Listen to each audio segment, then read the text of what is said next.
Hello, I'm Andreas Rizopoulos and I'd like to welcome you to Athens. The reason I started with the background of the Acropolis does not have anything to do with the Greek tradition, but more with the last part of my paper that I'll present today, which includes the participation of French Freemasons through the Greek War of Independence. Before starting my presentation for today, I'd like to thank warmly the Grand Lodge of Indiana and Albert McClelland for the unique opportunity they have given me to participate in this exciting project of Masonic exemplification.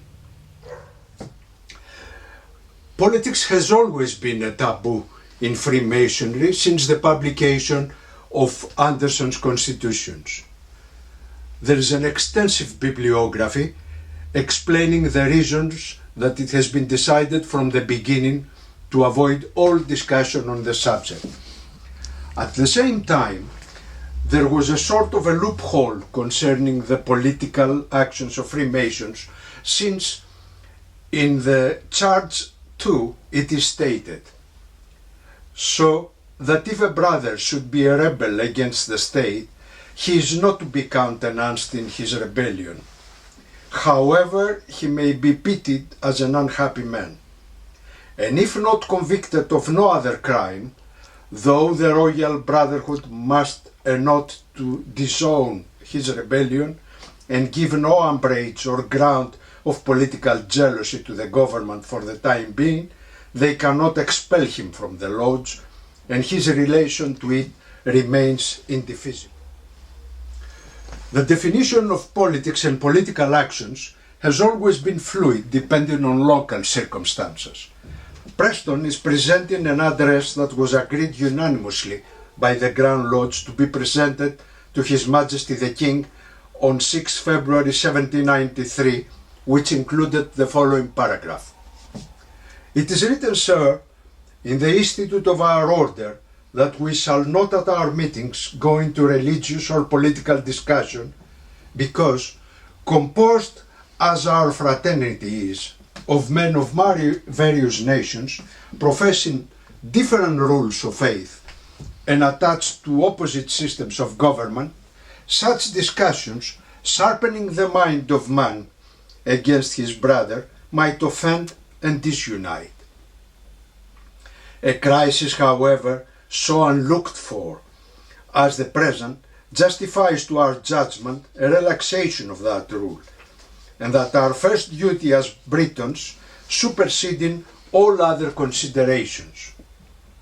We add without further pause our voice to that of our fellow subjects in declaring one common and fervent attachment to a government by King, Lords and Commons as established by the glorious Revolution of 1688.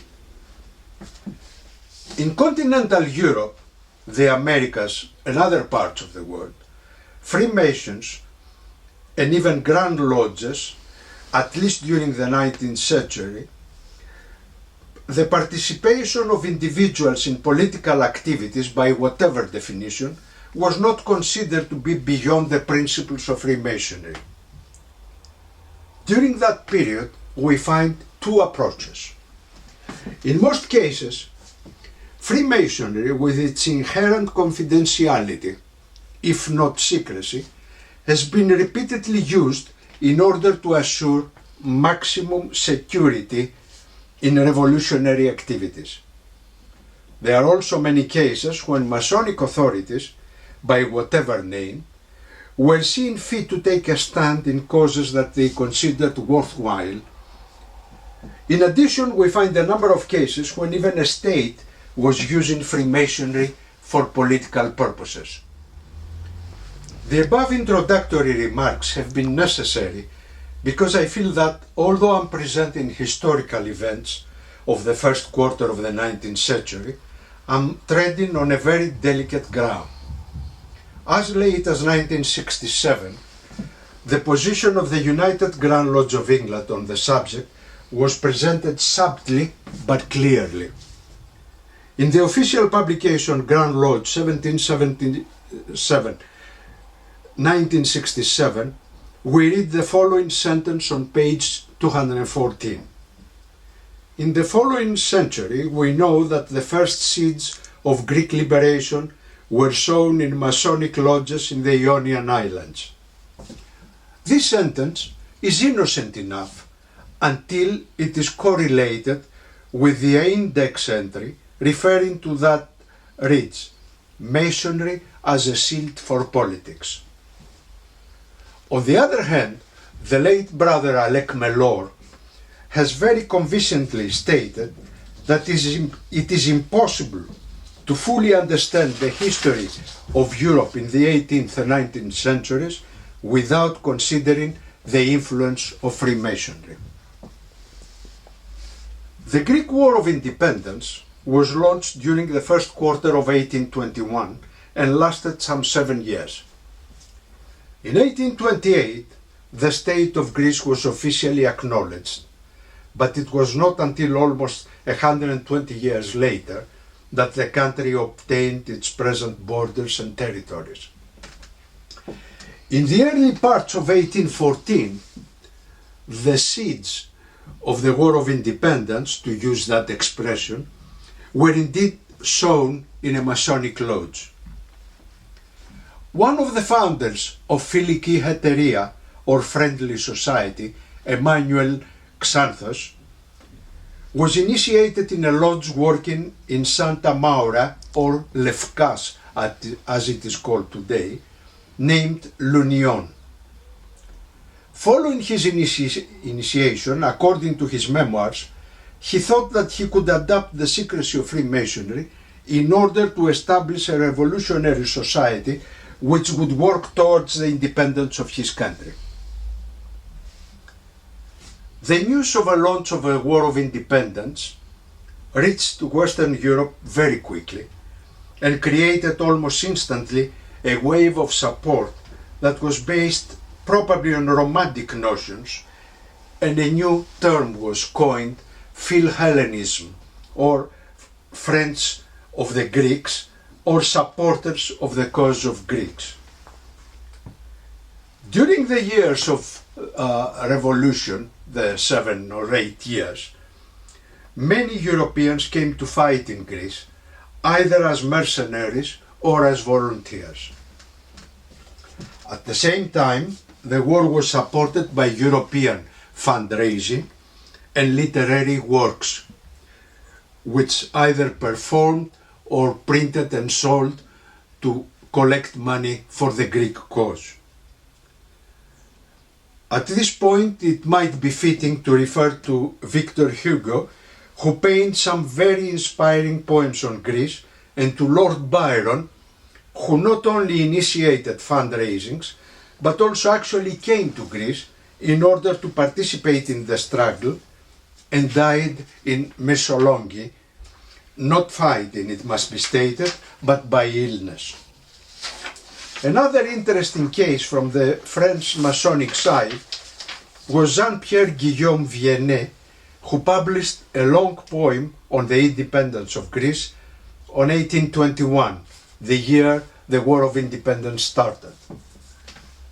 Viennet was a Freemason and in 1825 became a member of the Supreme Council of the Ancient and Accepted Scottish Rite of France, and later he was Sovereign Grand Commander. Commenting on this ode, the French Masonic historian Albert Lantoine wrote that in the verses we find the pure Masonic morals.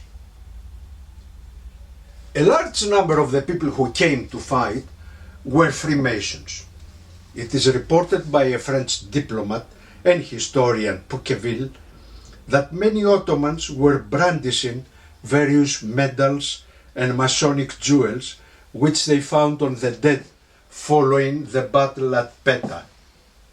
Many of those who fought at this battle have been confirmed as Freemasons. French historian Pierre Chevalier stressed that the French Freemasons embraced enthusiastically the Greek cause. 70 Freemasons, presumably French, also died at the battle on the island of Psara in the Aegean, according to the minutes of the Lodge Trinosoph of 30th August 1824. The worshipful master at that meeting knocked once and then said, among other things, "Brethren, the sorrow is not ending. 70 of our brothers have been lost at once in the flames, the wrecks, and the laurels. At which place? At which battlefield? You will ask. At Psara. Listen, at Psara. Should we mourn or sing paeans? Death for the country is the best and the most desired. Together, brethren." And they gave the mourning battery. Then the master continued, "Let us cover the mourning battery, let us stop mourning. Shadows of our brethren, dear and blood-covered shadows there, will be a day when barbarism will be deprived of its slaughterhouses and philosophy will disarm honestly from its savagery.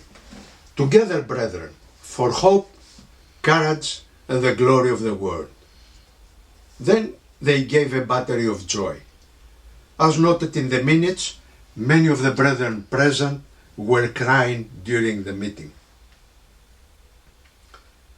In February 1822, arrived in Greece on a boat from Marseille the German General Count Karl von Norman, leading some 40 officers, including Germans, Swiss, Italians, French, and one Dutch. Initially, they were stationed at Navarino in the Peloponnese and then moved on to Corinth in the northern part of Peloponnese. There, Norman established a lodge named Brothers of Apollo. This is reported by the Prussian Captain Karl Srebian, who claims that the Masonic connection created a rapport between the Germans and the French, who until then were in constant conflict due to various national prejudices. The Prussian cavalry captain Eugene von Bayern mentions in his memoir that this lodge was meeting at the house of Norman, who was elected master, and it was registered under the Grand Orient de France. Unfortunately, there are no records existing to corroborate the above information of the two books. Due to unknown reasons, there are no records of the Grand Orient of France concerning lodges in Greece for the period 1815 to 1830. Most of the French of the Greeks came to Greece to fight, departing from Marseille, which was the only available European port. Since the official policy of most European countries was to avoid any entanglement with the Greek War of Independence, all of them had to travel under false pretenses, and usually the manifests of the ships were declaring destinations other than Greece, and whenever they were carrying weapons and ammunition, these were very carefully hidden. In the French National Archives exist many reports of the local police and the local prefects on suspicious travelers and cargoes. In some of these reports, the Masonic identity of some of the travelers is mentioned. More pertinent are two reports concerning two volunteers named Martel and Dumez. In the report on Martel, it is stated that the police had found a certificate in a package which he had left in Marseille, stating that he was initiated while waiting to travel to Greece. The other report concerned Jean-François Clément Dumez. Dumez has been sentenced in absentia to 20 years hard labor for a crime pertaining to marriage, and he was also suspect for treason. He was released from prison under the condition that he should move to Cuba. Instead, Dumez boarded the ship Nouvelle Adeline on 21st January 1826 for Greece. The prefect of Marseille, in his report to the Ministry of the Interior, provides the information that during his stay in Marseille, he became a Freemason, prompted by his co-travelers, who made him feel that in order to be dedicated to the Greek cause, it was necessary to belong to this society. Although Dimes was forced to admit his penal status, which was unknown till then, this did not stop the initiation. The prefect was providing some further thoughts on the subject. The easiness by which Dimes, who was dishonored by the sentence, was accepted among members of a society which is based on morals and philanthropy, even the obligation to belong, which appears to exist for those traveling to Greece, provides to us the right to suspect, for those who demand it, of some ulterior motives, not strange to politics, covered by the formula of secrecy. With hindsight, it is clear that the prefect had recognized the valid situation. Those involved with the recruitment of the expeditionary forces were valuing the formula of secrecy as well as the bonds of friendship inherent in Freemasonry, and were using them in order to cement the bonds of those who, either through ideology or through simple mercenary spirit, were ready to risk their lives for the cause of the Greek War of Independence. The difference between the situation in Marseille and the decision of Xanthos, mentioned a while ago, was that the Europeans were actually initiating their recruits, while Xanthos simply adapted whatever he learned at his initiation in forming the new revolutionary society. Freemasonry was not the only society participating in one way or another in the conflict. There are documented cases of Carbonari and even Templars participating, but that is another story. While Freemasons were initiating recruits for the cause, lodges, mainly under the Grand Orient of France, which has been recently revived, were involved in charity work for the Greeks. In the surviving minutes book of the Lords Trinosov, there is the following pertinent sentence from the meeting of 4 January 1826. The worshipful master, Brother Berville, during the moral report of the Lodge, said that our Lodge has always tried to be true to philanthropy. We have helped Greece, and our collections will contribute somehow to the liberation of this beautiful country, which is full of the ancient memories and glory. In the National Archives of France, there is a report of the Chief of the Police of the city of Perpignan at the Département des Pyrénées-Orientales, stating, according to information, the Masonic Lodge Union at Perpignan has opened a benefit account for the Greeks and has appointed a committee which collects money around the city for this purpose. To some they speak about the unhappy Christians, and to others about breaking the chains of enslavement.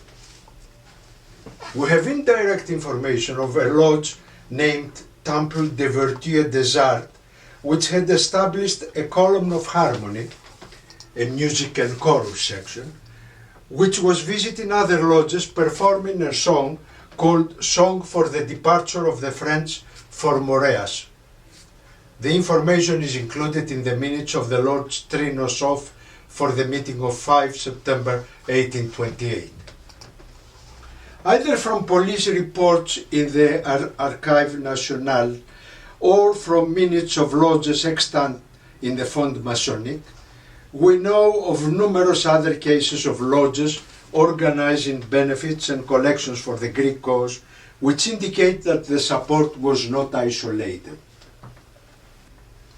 Even the governing body of French Freemasonry was taking a stand on Greece. At the winter solstice meeting of 27 December 1825 of the Grand Orient de France, the Greek War and the contributions of French Freemasons were mentioned.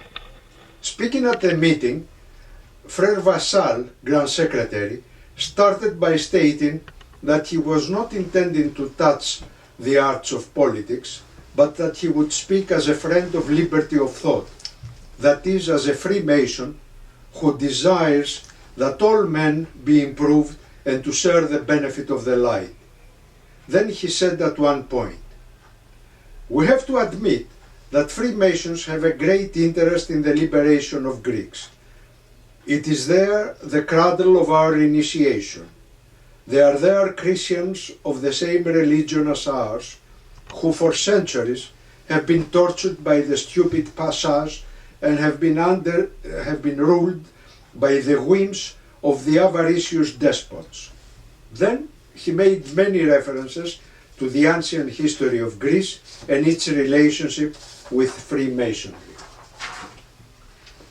In the period between 1821 and 1828, there were hundreds of Friends of Greece who came to Greece to fight. Many were killed in battles, and quite a few remained in the country after its liberation. Not all names of those are known, but from the known names, a very large percentage have been documented as Freemasons. But in addition to the individuals who were either Freemasons before deciding to join the war or were initiated before departing for the Greek shores, there is a unique case of Freemasons constituting a military expeditionary lodge to travel to Greece and fight for the independence of the country. There is nothing uncommon about military lodges and traveling lodges in the 18th and 19th centuries, but none, to my knowledge, was specifically and explicitly set up in order to participate in a war. It is a very happy occurrence that most of the papers of the French lodge Les Enfants Adoptifs de Sparte et d'Athènes, that is, the adopted children of Sparta and Athens, have somehow survived despite the trials of this unique lodge. These papers are lodged in the Fond Masonique of the National Library in Paris.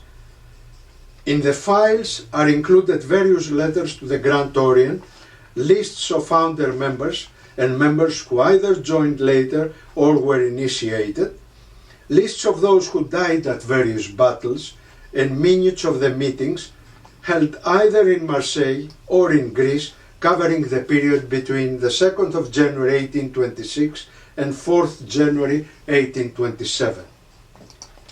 During the stage of establishment in Marseille, there were 7 meetings within 2 weeks, between 2nd January and the 17th of the same month. The 5 existing minutes of the meetings held in Greece start on 25th of November 1826 and end on 4th of January 1827. It is evident that we are not in a position to know if there were additional meetings. There could have been, and either the minutes have been lost or simply, in view of the conditions, they were not kept. We have already seen that Marseille was the departure point for those who desired to travel to Greece to participate in the War of Independence. We have also seen that in view of the suspicions of the authorities and the negative attitude of the European states towards the war, all potential travelers and their organizers and supporters were occasionally using Freemasonry as a veil for their actions. There are many police reports in the National Archives of France concerning routine checks on all ships leading towards Greece. Pierre Sinard quotes a number of these reports. In the case of this lodge, it is clear that Freemasons belonging mainly to 3 Marseille lodges decided to set up an expeditionary lodge and to travel and fight as a group in Greece. Most of the founder members were belonging to 3 Marseille lodges: Les Amis Fidèles de Saint-Louis, Les Élèves de Minerve, et les amis de l'aimable sagesse. Of the 18 founder members, one was German, one was Polish, one Italian, and the rest French. With the exception of the 18th, who was described as representative of the Grand Orient, all others stated their address as en route to Greece. The records include also 8 honorary members, 2 from the United Kingdom and 1 from Italy, and the rest French. According to records extant, there were at least 27 more members who either joined the lodge or were initiated in Marseille or in Greece, and there also exists a list of 12 members who died in battle. It must be noted, though, that the lists of new members and the list of the dead are not complete, since there are some more names of joiners mentioned in the minutes, and we also know from other sources additional names of casualties. In addition, at least 6 members of the lodge remained in Greece after the war and died of natural causes. Of the total of 54 members of the lodge, 48 were officers, 3 non-commissioned officers, and 3 civilians. There were 32 French, 13 Italians, 3 Swiss, 3 Greeks, and 1 each from Germany, Denmark, and Poland. Many were past masters or past officers of lodges, and at least 4 were belonging to the Asian and accepted Scottish Rite.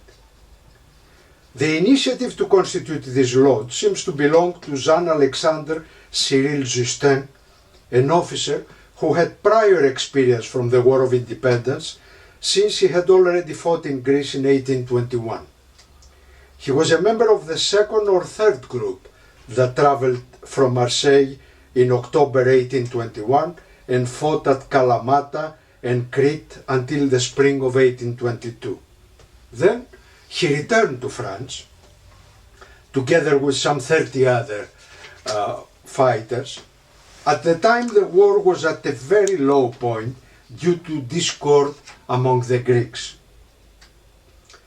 When they arrived on 12th April 1822 at Marseille, they were accused by Greeks in the city that they were calumniating the Greek war with their descriptions of the discord. They had to present their passports and letters of commendation in order to avoid any unpleasant repercussions. Justin had been appointed Chief of Staff of Colonel Favier during the first stay in Greece. Despite the negative impressions from the first experience, he was ready to go again to the battlefields of Greece at a time when the war was at a turning point that could have led to a total collapse of the revolution. On 2nd January 1826, the 17 volunteers and 4 of the honorary members met at the Masonic Hall of Marseille. 3 of the honorary members and the masters of 3 Marseille lodges. The 4th honorary member was an Englishman, Percy Sadler, who is listed as a most wise sovereign of the Mont Carmel Rose-Croix chapter of London and a 33rd. Of course, at that time, the Supreme Council of the Ancient and Accepted Rite had not been established in England yet, and it must have been a chapter under the French Supreme Council. On the first page of the minutes, it is declared that the new lodge is constituted provisionally in the Orient of Marseille until the permanent constitution at the Orient of Greece. The names of the founders present are listed, their diplomas were inspected, and the provisional worshipful master Justin announced the names of the provisional officers of the lodge. The name of the lodge was accepted by acclamation, and the aims of the new lodge were described by the orator. The seal of the lodge was presented, and on the seal there were 2 columns, a 5-pointed star, an equilateral triangle, square and compasses, and a coffin with the name Leonidas, the leader at the Battle of Thermopylae. Following a fervent talk by the orator, the members decided to adjourn and meet again the next day. The next day, the brethren held their second meeting, and without waiting for the approval of their application to Grand Orient, they proceeded to the election of the officers. We may assume that they were assured that the approval of the Grand Orient was a foregone conclusion in view of all the high-ranking members of the Marseille lodges who were participating at the meeting. Another assumption is that they wished to speed the developments since they were intending to obtain equipment, supplies and weaponry and depart for Greece as soon as feasible. The second assumption seems to be more valid in view of the fact that some days passed without receiving their warrant, and they had to address themselves again to the Grand Orient, asking for the warrant. The first application for the warrant is dated 4th January and the second 16th January. Then the officers took their obligation and were installed. The closing of the minutes of this meeting provided dramatic color to the story. Full midnight, the works are closed with trap-like acclamation, and brethren withdrew in brotherly friendship, thanking the great architect of the universe for his favors and requesting their continuation in order to be preserved from the dangers that many members of this lodge will be exposed for the holy cause which they will embrace for the greater glory of the great architect of the universe. During this third meeting, Claude Etienne Collin, an army officer aged 28, was initiated. In view of the emergency circumstances, it was decided to be passed in the same meeting. According to the minutes for the fourth meeting on the 5th of January, they agreed on the initiation and joining fees. The next three meetings were held on the 9th, 13th and 17th January and were family meetings, that is, without visitors. It is evident that during these meetings they discussed the developments concerning the expedition to Greece, and so nothing appeared in the minutes. The meeting of the 17th was the last recorded in Marseille. The next few weeks or months were spent in the final preparations for the big adventure, if we may call it thus. As mentioned, on the 6th of January, the Lodge sent to the Grand Orient their petition for the warrant. The petition mentioned that the Lodge would be constituted in Marseille in order to travel to Greece and work there. 12 days later, they sent a longer letter attaching the minutes of the first three meetings, explaining why they had not sent the necessary fees for the diploma and making more explicit the aims of the Lodge.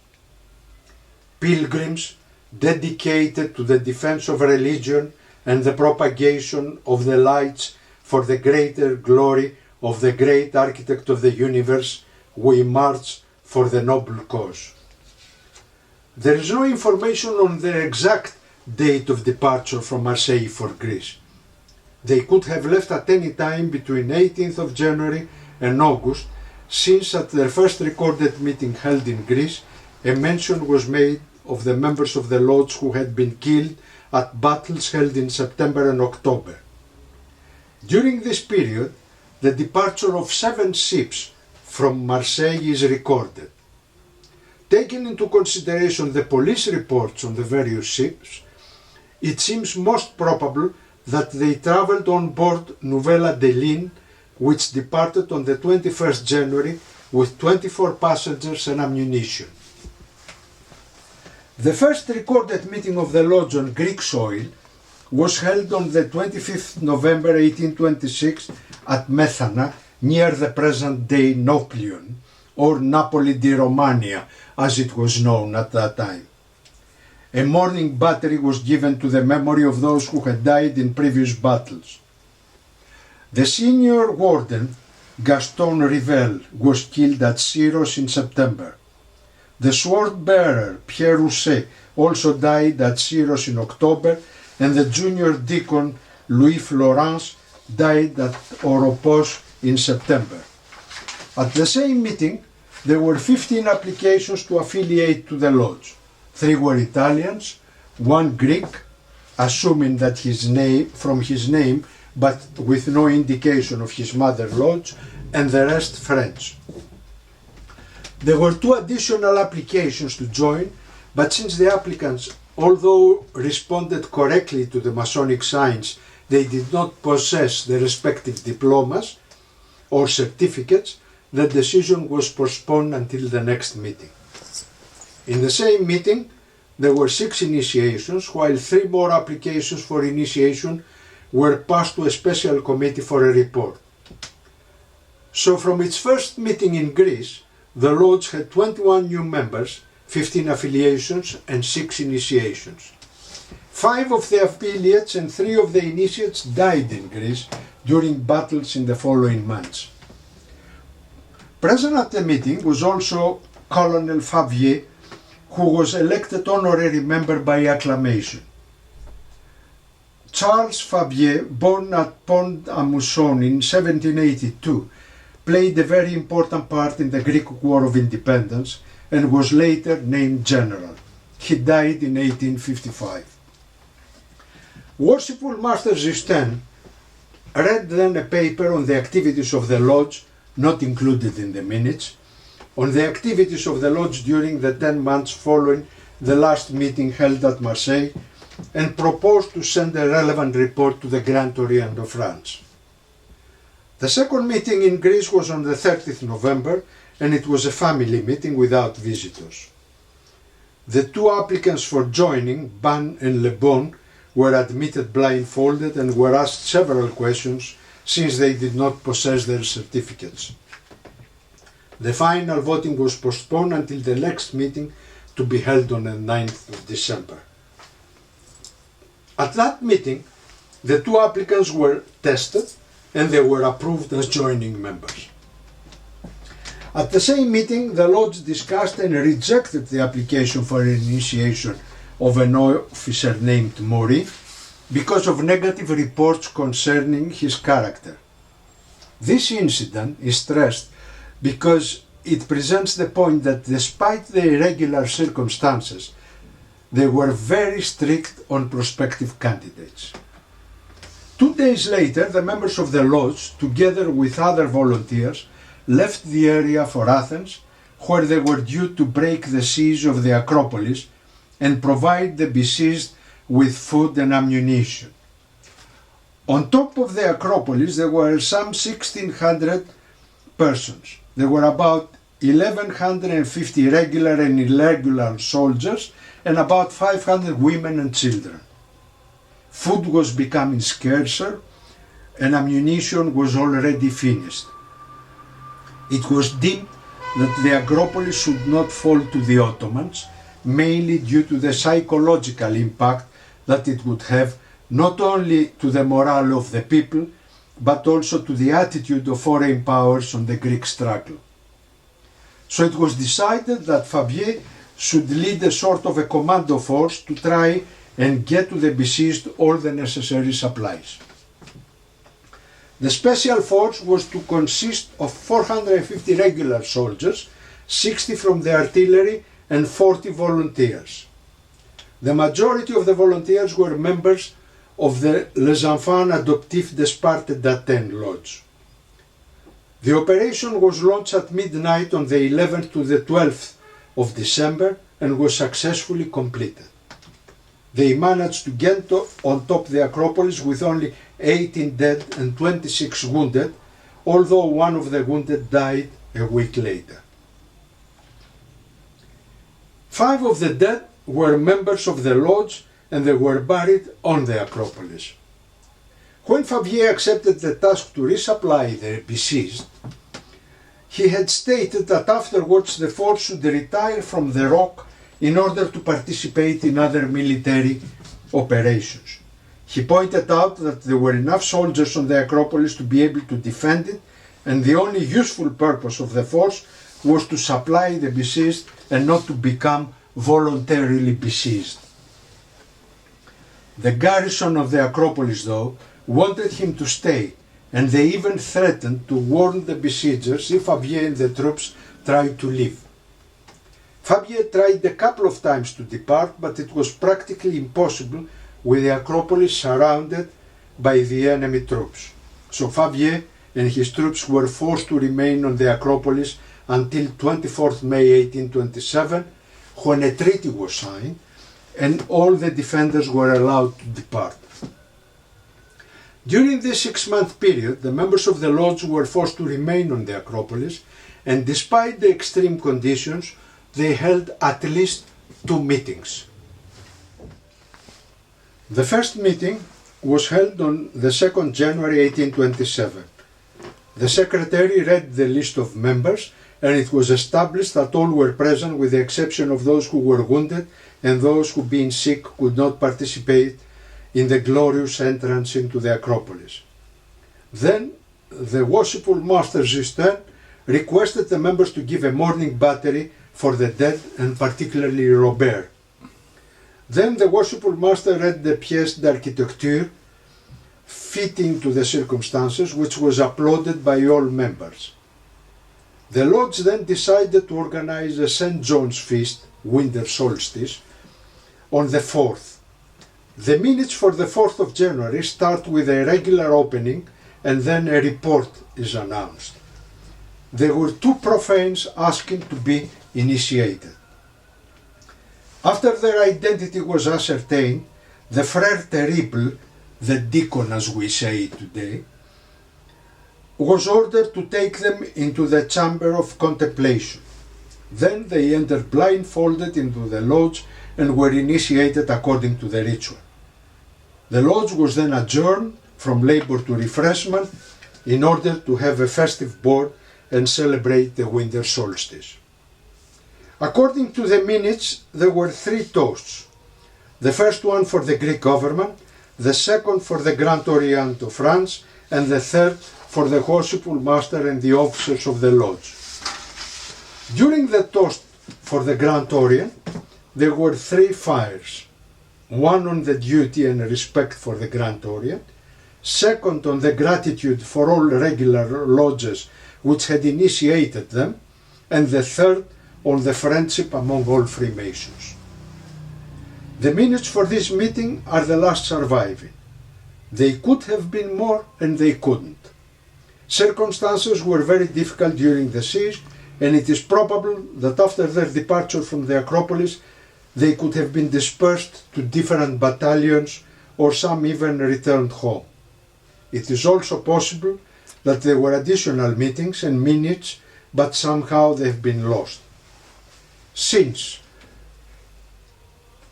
and still the concept of this lodge and the fact that despite the hardships they strive to be working according to the rules and the traditions of Freemasonry are remarkable enough. We have 2 footnotes. One, that we know that 6 members of the lodge remained in Greece and died after the war. Among those was the master Justin, who was appointed port manager of Methana by the first governor of Greece, brother Count Capodistria, in 1828, and died in Argos 2 years later for malaria. The second footnote refers to some doubts that have been expressed a few years ago about the reality, in quote marks, of the minutes I have referred to and the information supplied by the minutes. In just one sentence, there were some researchers who doubted that they were actually on top of the Acropolis, and even more that they had a meeting there. But we do have information coming from Greek sources mentioning the names of the people, confirming that the members of the lodge were there, and also we know that on the Acropolis there were many edifices made there temporarily. They no longer exist, of course, and everything that was described in the minutes appears, at least to me, to be describing the truth. There have been other cases, as I said, of Freemasons being involved in our war of independence, and there are also cases of Italian Freemasons coming to further military conflicts in Greece at the end of the 19th century, and some of them were forces by the sons of Garibaldi, the Italian liberator, and other fighters of the various European wars. But this is another story, and this is the end of an incident which I strongly believe that it is a unique incident in the history of Freemasonry and Freemasonry in Greece. And this concludes my presentation for today. Thank you for watching, and thank you for sharing with me a part of Masonic history which was connected with the Acropolis, Athens, and Greece in general.